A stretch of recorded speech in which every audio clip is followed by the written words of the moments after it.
Nu sitter i grävskopan.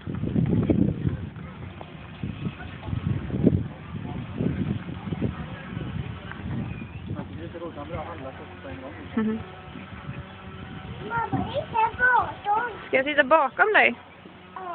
Får jag plats där då?